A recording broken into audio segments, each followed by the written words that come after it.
Sure, I don't know how to answer the executive power application question.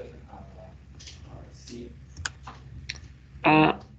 Let me finish this. It won't take me long to write this, and then I'll help you. Just give me about 15 minutes. Okay, so this is going to be part 2 of your argumentative essay. So I'm going to go ahead and start writing this essay. All right, so in the previous part, I explained and like gave you all the ways that you can sort of create and make this happen. And so in my class that I just had right now, I had also filmed myself. What's up? You're muted. Oh, I'm talking to, I started another meeting. Oh. Yeah, so in this, you can see that the constitutional amendments have been most important for the advancement of civil rights. So here, this thesis I created in my previous class.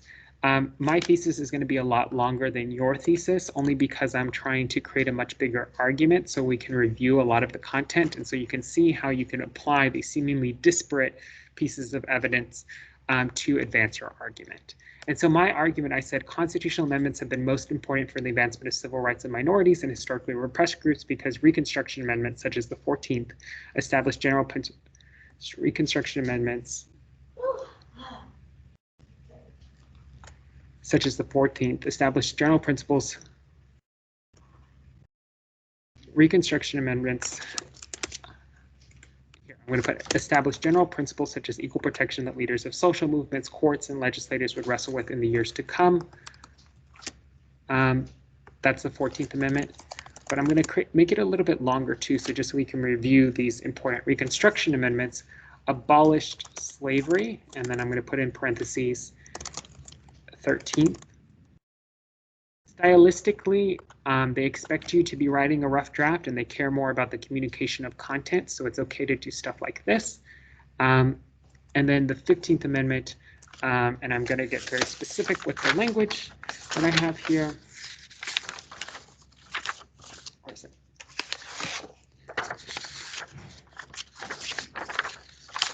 I'm specific with the language. How do I do this?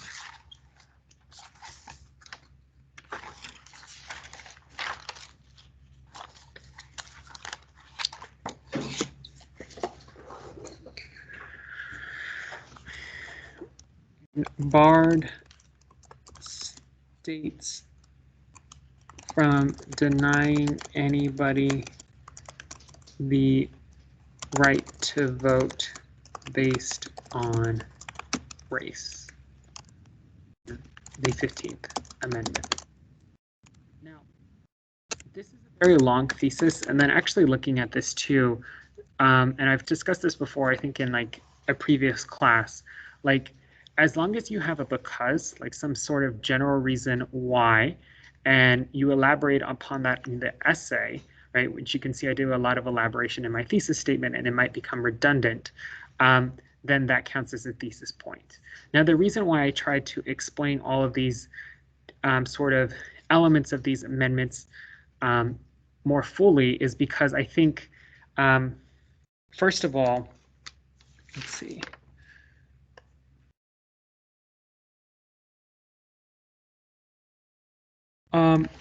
I think because they do a lot of different, or not different type of work, but they do a lot of work, right? They do a lot of different things.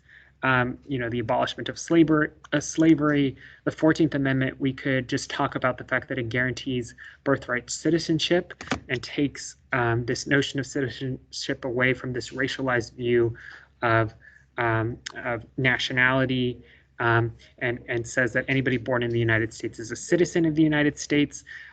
We could talk just plainly about the 15th Amendment's, you know,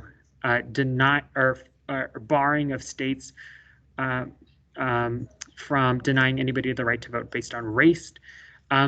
There's so many ways and directions that we can actually take this argument just about these 3 amendments that my thesis is almost necessarily long. Perhaps maybe not, perhaps it doesn't have to be this long, but it is, right? But I would prefer, usually your theses are going to be a bit shorter. And remember, my essay is going to be a lot longer because I'm trying to integrate a lot more evidence than you, and trying to help you review a lot of these content. but there's nothing wrong with a long thesis as well.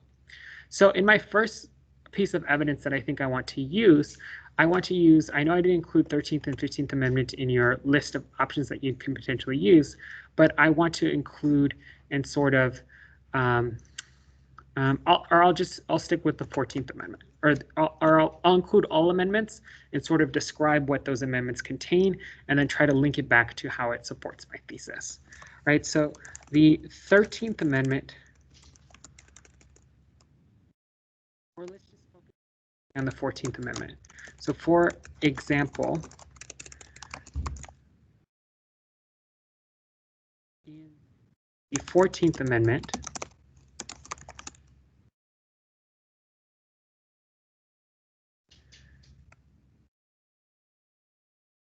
states cannot deny citizens who are defined as anyone born in the United States privileges and immunities or protection under the law. And let me look at the specific text too, so we get this right.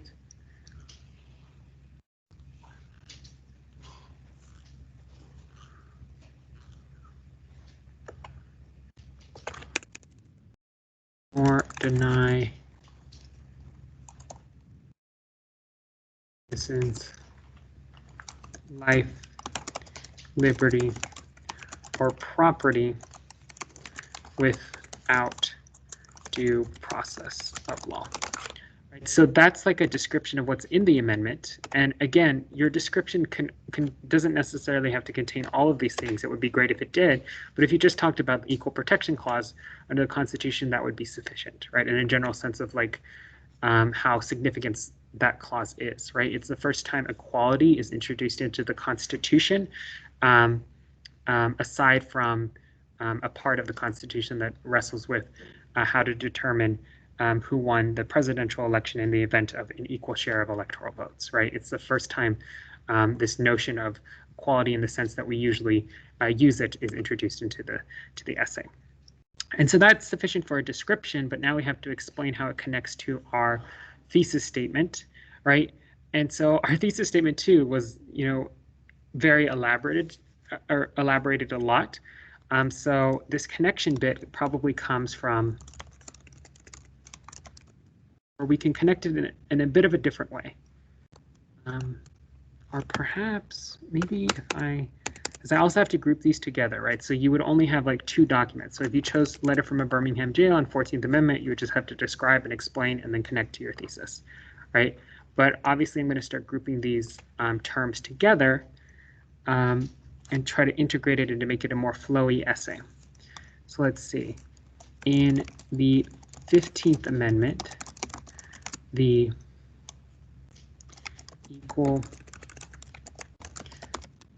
the 15th Amendment is about what? States are barred from denying anybody the right to vote based on race. And then these would just be descriptions, which I'll highlight in blue, or I'm going to highlight descriptions in greens. Right, just tell me, list the characteristics of something, and then in blue, let me put that description. In blue, I am going to put an explanation of how connects to thesis. How does it support my argument? So there's so many different elements to my argument because it's so long and lengthy, but specifically I'm talking about the importance of general protection as it spurs social movements courts and legislators will wrestle with in years. So we can talk about it like this, right? We can say the 14th Amendment's, right, relating it back to our thesis, general principles about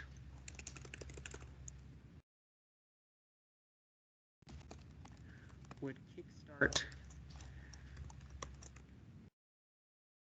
would be interpreted the sort of, let me think of the word.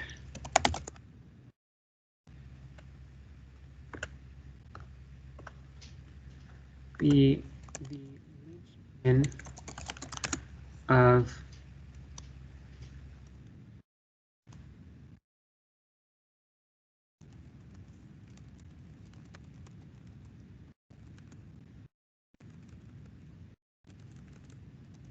legal debates regarding civil rights for the rest of American history. This requires a bit of elaboration.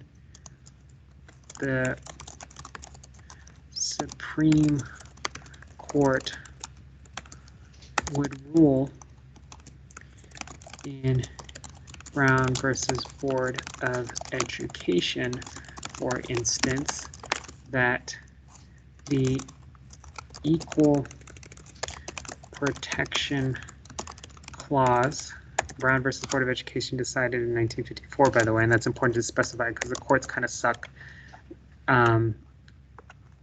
at applying the 14th Amendment. For instance, the Supreme Court would rule in Brown versus Board of Education, for instance, of the Equal Protection Clause of the Constitution, or that racial segregation violated the Equal Protection Clause of the Constitution.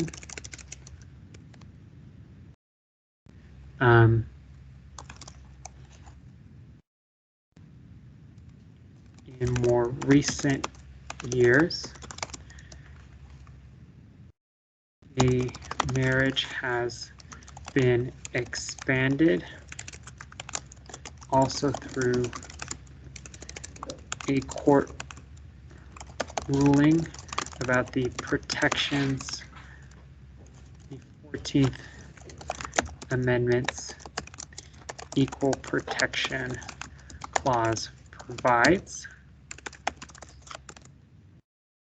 The Supreme Court would rule in Brown versus Board of Education, 1954, for instance, that racial segregation violated the Equal Protection Clause of the Constitution. In more recent years, marriage has been expanded also through a court ruling about the protections 14th Amendment provides, and so on and so forth, right? We can go on and so forth. Of course, court interpretations of these things kind of suck, but I'm going to use this, and I'm thinking I'm going to use this to sort of dispel if I want, right? Because remember, I have to refute an alternative perspective, a person's perspective that the courts really are the institution that has most advanced civil rights in this country, right? And then see how this becomes explanation. Now, again, if you had just done this, that would have been enough, right? Also, too, you'll notice like that can also be used as evidence, like it's one of those evidence that you could have used, but you can't double dip, right? But this would have been enough to explain how it connects to my idea that the general principles embedded in the 14th Amendment are so critical because they sort of become the linchpin of courts' interpretations of protections guaranteed under the Constitution, the constitutional regime after Reconstruction. And so in the 15th Amendment, states are barred from denying anybody the right to vote based on race. And then like connecting it back to how like this again becomes the starting point for an important debate. This is an important, this language, and then I can even come up with a counter argument, although ineffective at preventing southern states from adopting literacy tests in Jim Crow laws that would become proxies for denying African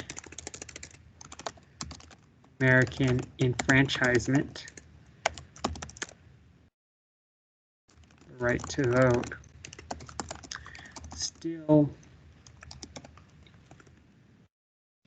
rejected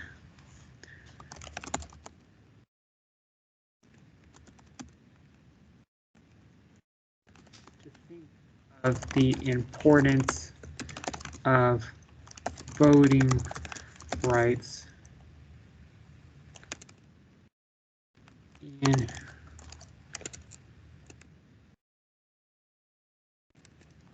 embedded the Constitution a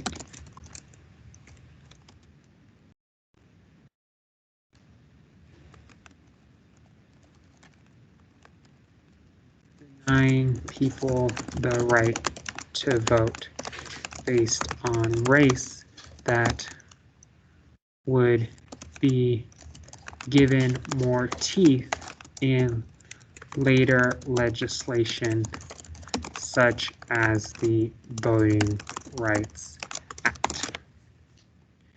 And so in a real essay, you can like sort of see how I'm integrating like evidence and meshing them together, but this would be sufficient to, that would be enough, right? And then you can get into your counter argument and then get all the points needed for this essay. But I'm going to try to write a little bit more. I'm going to talk about courts now. I'm going to talk critically about courts. So I'm going to say, although courts have historically limited the application, or sorry, maybe limited is not the right word. Let me search up the good word. Circumscribed.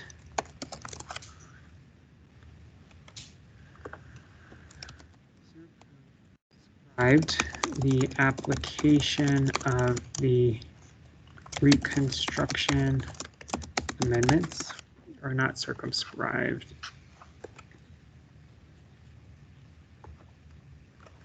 Maintained a more, have historically had a more restrictive disposition to the powers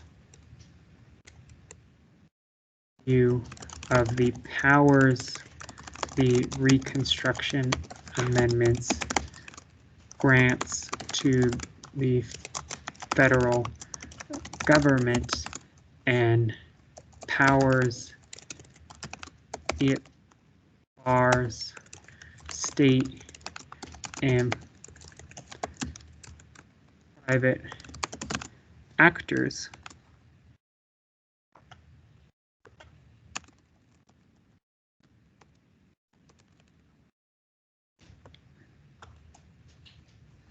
the amendments deny state and private actors.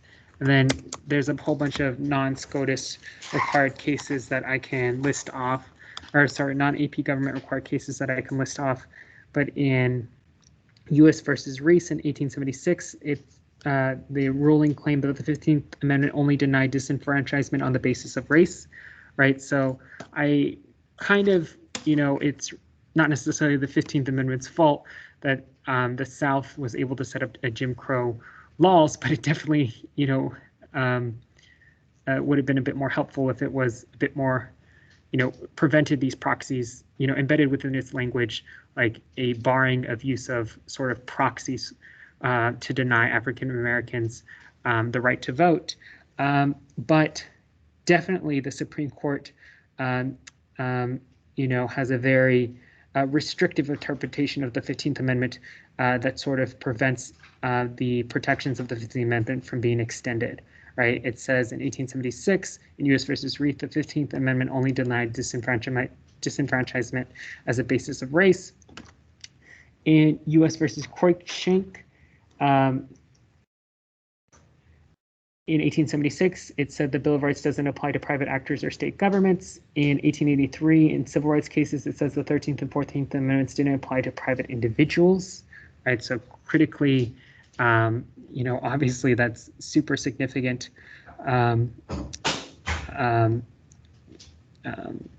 know, it's sort of perhaps violating the spirit of these laws and spirit of these constitutional amendments, and sort of a whole slew of other cases that exist that sort of help facilitate the propping up of this Jim Crow regime in the South. So although courts have historically had more restrictive view of the powers that Reconstruction Amendments grants to the federal governments and powers the amendments deny state and private actors,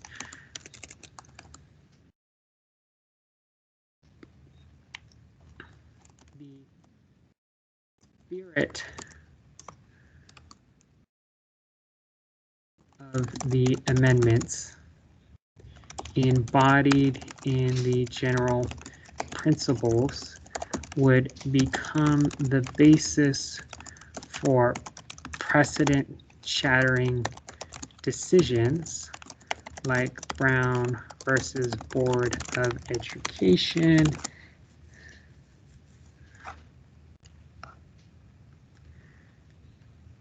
and civil rights legislation such as the Civil Rights Act and the Voting Rights Act. Right, so I'm not going to do like the show you explicitly description and explanation here because I really don't think I do a good job of kind of like, you know, elaborating as much as I do in like this paragraph, right? But I'm just showing you that for completeness, right? Showing you ways in which you can sort of view these different types of elements. And you can see also evidence that the courts kind of have sucked at protecting vulnerable groups' rights. In instances, we can look at specific cases when they're quite successful, but definitely in Korematsu versus the United States, we could probably throw that in there, right? If we were going to list out sort of a number of cases that we think illustrate the court's sort of kind of party record as being this guarantor and protector of minority rights. In Federalist 78 too, perhaps we can have a more critical interpretation of the argument advanced in Federalist 78 and throw this into the essay. But I'm going to conclude with an alternative perspective. I'm going to put, right, so although, you could put although some might say, although legislation such as the Civil Rights Act and the Voting Rights Act would become instrumental in advancing civil rights and enfranchisement for African Americans and other historically repressed groups.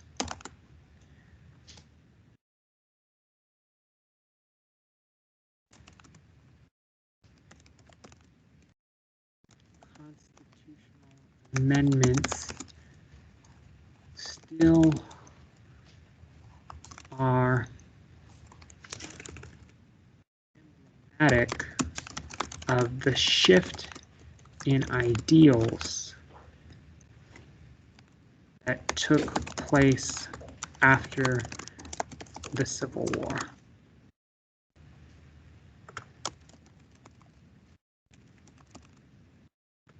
And are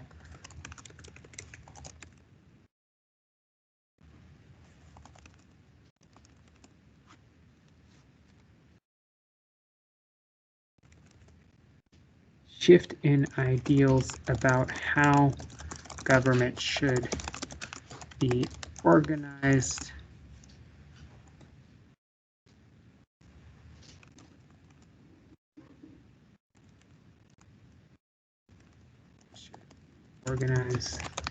that took place after the Civil War.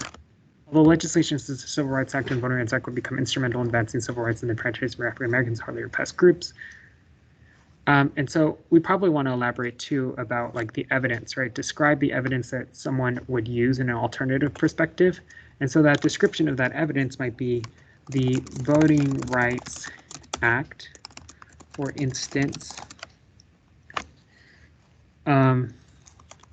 greatly expanded the right to Black political power and actually gets expanded, and we can continue writing this, right? Actually gets expanded to include non-English speaking groups in 1975, greatly expanded Black political power in the South by, and then I can talk about at least one mechanism, forcing states with a history of discriminatory election laws to seek pre-clearance from the Justice Department or a federal court before they change them again. Also, outlawing poll taxes, which had become proxies, literacy tests for denying African Americans the right to vote, giving federal examiners the ability to register African Americans directly.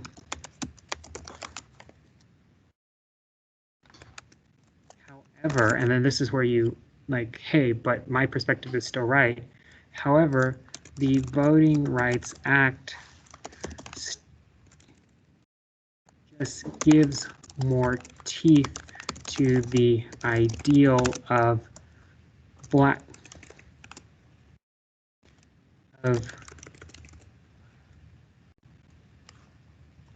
extending suffrage to